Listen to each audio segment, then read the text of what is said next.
Hello, I'm Dr. Lauren Hyman, and welcome to Scooch Down, where you can talk to your gynecologist like you talk to your friends. I have many patients who have children of one gender and are considering getting pregnant again, but would really like to have a child of the opposite gender. Now, we all know that the most important thing is having a child who's healthy, but sometimes that still doesn't mean we wouldn't prefer to have a baby of a different gender than the one we already have. There are different ideas about how one can optimize one's chances for having a baby of the opposite gender that we have at home. There are certainly medical ways of doing it, but there's also wives' tales.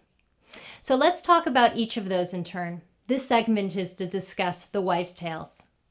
My mother is 100% convinced that the reason that I have my younger brother is because she used this method. Let's talk about that first.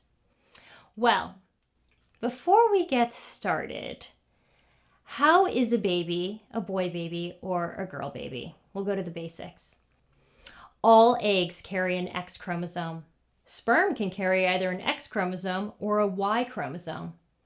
So women have an X chromosome from their mother and an X chromosome from their father.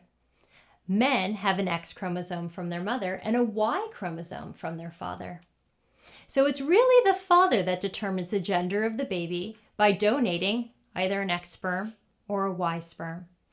In the old wives' tales, when you have sex determines whether or not you are going to end up with a boy or a girl baby. X chromosomes have more genetic material. They're heavier. So the thought is that they swim more slowly. Y chromosomes, they swim more quickly because they have less genetic material and are lighter. If you have intercourse before you ovulate, all the Y fast chromosomes have already swum up, died, and now by the time the egg gets there, all the X chromosomes are making their way up to the egg and you're more likely to have a girl. If you ovulate and then have intercourse, all those fast Y chromosome sperm swimmers are coming up and hitting their target. There's also a thought that X chromosome female sperm prefer a more acidic environment.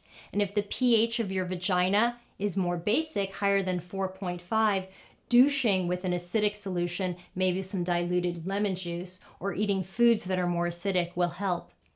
Male sperm, Y chromosome sperm, prefer a more alkaline environment, and eating foods with more potassium and douching with a baking soda solution can help make the pH of the vagina a little bit higher and more alkaline. So if you believe what my mother believes, I definitely encourage you to try to get pregnant by timing your ovulation according to which gender you'd prefer. You have at least a 50% success rate and maybe even higher. This has been Dr. Lauren Hyman on Scooch Down. There will be another segment discussing doctor ways of gender selection. Hope you tune in.